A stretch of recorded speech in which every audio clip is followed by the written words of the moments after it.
And you rightly mentioned collective action is going to be the way forward for actually realistic action that is going to be taken on ground.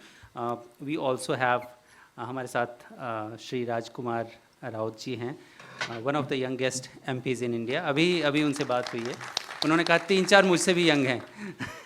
तो sir आपने राजकुमार राउत जी जो हैं वो भारत आदिवासी party के, he is the founder, he is the only MP from his party and he has been working on grassroots level. So we thought at this platform his address and his presence would add much value and insight among the audience. Welcome you sir, please.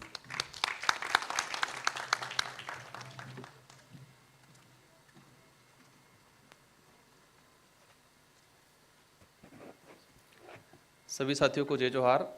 आज M3M foundation के हमारे अतिथि doctor साहब, ma'am और इस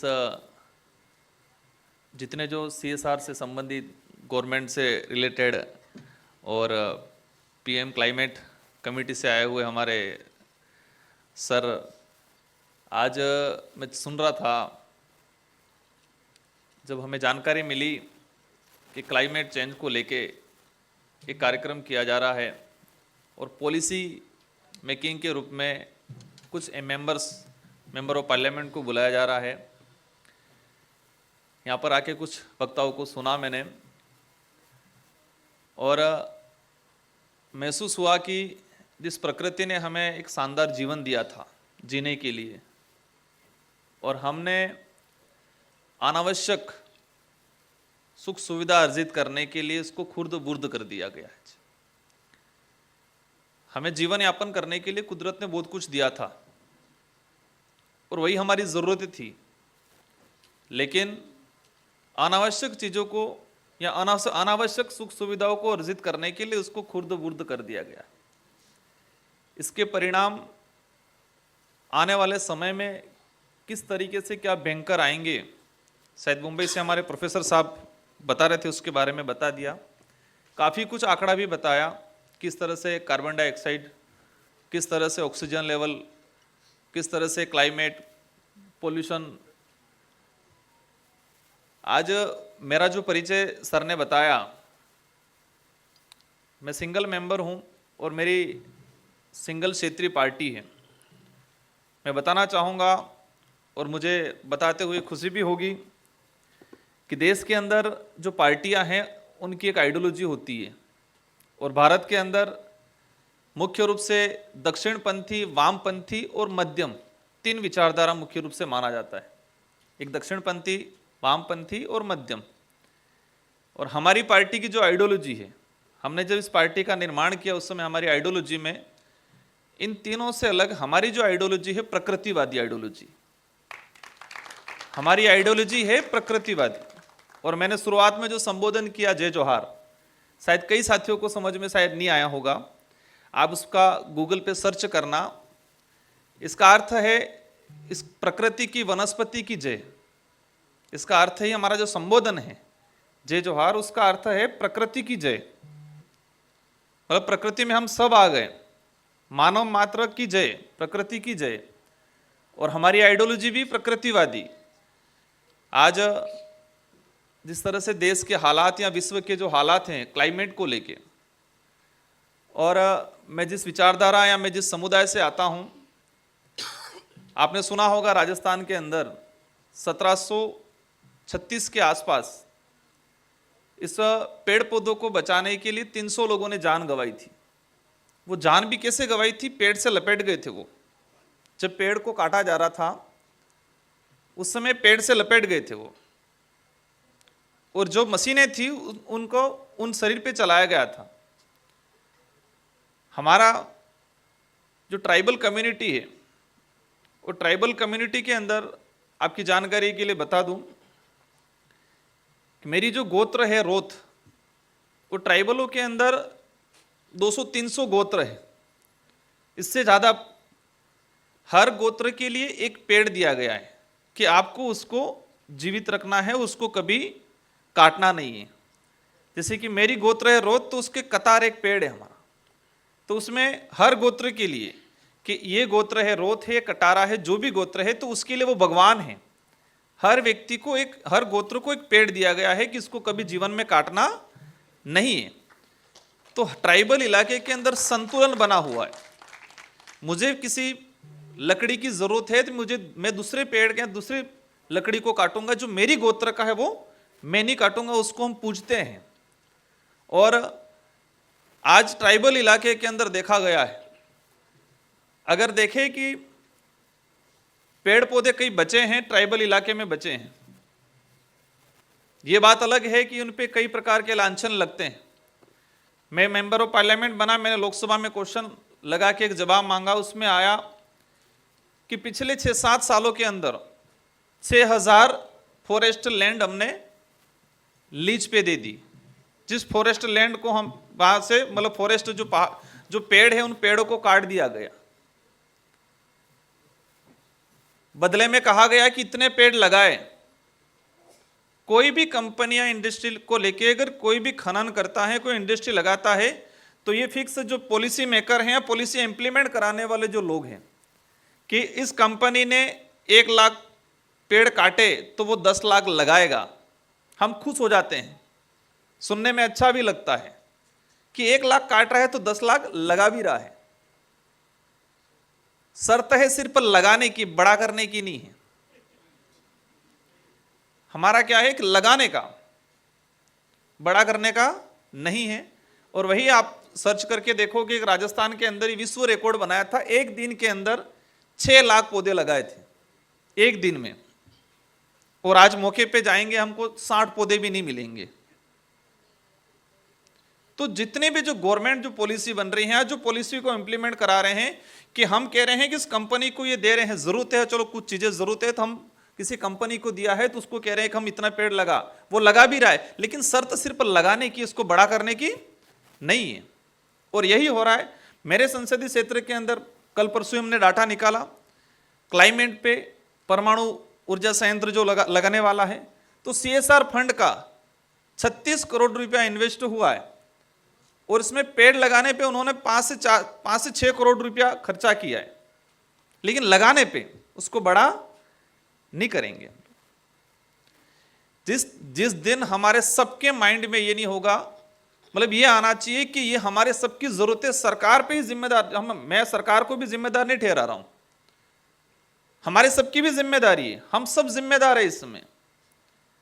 हमें जरूरतें, सिर्फ जरूरतें पूरी करनी है, लेकिन क्लाइमेट को कैसे बचाना है, पेड़ पौधों को कैसे लगाना है। जिस तरीके से हमारे हसदेव अभ्यारण्य, मैंने इसकी रिपोर्ट मंगाई, 3.5 लाख पौधे काटे थे। साइज क्या मानी उसको, इस साइज का जो पेड़ है उसी को पेड़ माना, बाकी इस साइज का जो पेड़ है उसको पेड़ नहीं माना। गवर्नमेंट ने एक साइज, ब्यूरोक्रेसी ने एक साइज मतलब कर दिया फिक्स है कि इस साइज का उसी को पेड़ मानना है, और हमारे पास डाटा भी वही आ रहा है। लेकिन इससे नीचे की जो साइज के जो पेड़ और पौधे और जो वनस्पतियां थी वो लाखों की संख्या में थी, उसका आंकड़ा नहीं है हमारे पास।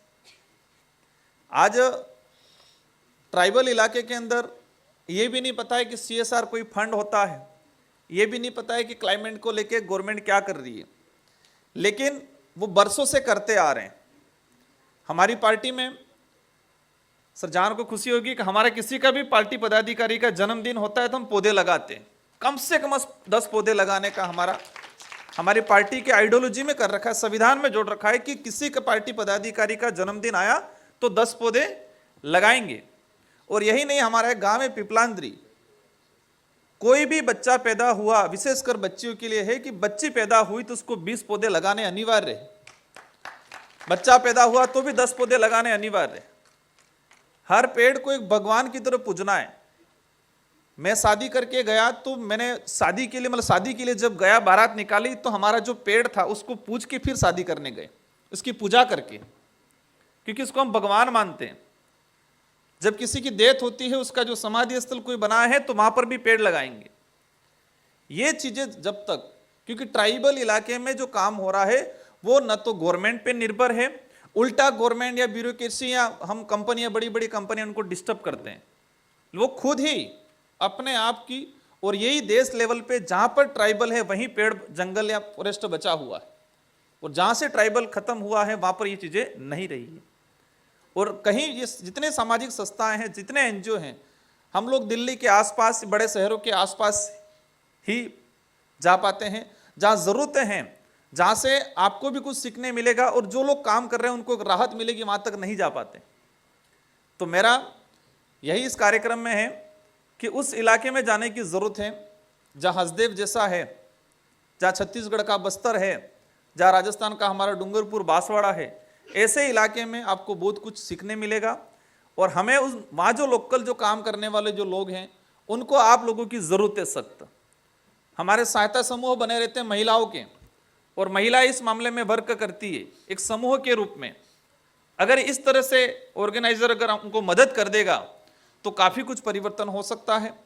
फॉरेस्ट राइट एक्ट जो आया 2006 के अंदर, और फॉरेस्ट राइट एक्ट में प्रावधान किया गया कि जो ट्राइबल फॉरेस्ट में पहले से रह रहा है, आज़ादी से पहले से रह रहा है, उसने उसके आसपास के इलाके को संजोया है। लेकिन आज दिक्कत ये आती है कि उनको खदेड़ के बाहर निकाल रहे हैं। और आज वर्तमान में जो देखा गया है, पेड़ पौधों की हम बात करते, प्लांटेशन किसको लगा रहे हैं हम? जो ऑक्सीजन नहीं दे रहा है, जो अधिक से अधिक पानी को सोख रहा है। बड़े बड़े शहरों में हम देख रहे हैं, गवर्नमेंट ने बीच में अभियान लाए, वलायती बबूल, जो विदेशी बबूल आया, उसके जो बीज हेलीकॉप्टर से पूरे देश में हमारे इलाके में डाले गए। उसने उल्टा एक गेबरा, जिसको शायद लेंटोना बोलते हैं, उसकी वनस्पति जो नाम है, इन्होंने पानी को खत्म कर दिया। उन्होंने जो पशुधन था उसको खत्म कर दिया। न वो ऑक्सीजन देता है, किसी प्रकार का लाभदायक नहीं है। अब तक देखा है, मैं भी एक गवर्नमेंट का हिस्सा हूं, मैं पहले एमएलए भी रहा हूं, लेकिन गवर्नमेंट की तरफ से जो प्रयास हुए हैं, जो पेड़ पौधे लगाए गए हैं, वो न ढंग से ऑक्सीजन देते हैं, न ही वो पानी को, मतलब उल्टा पानी का शोषण करते हैं वो।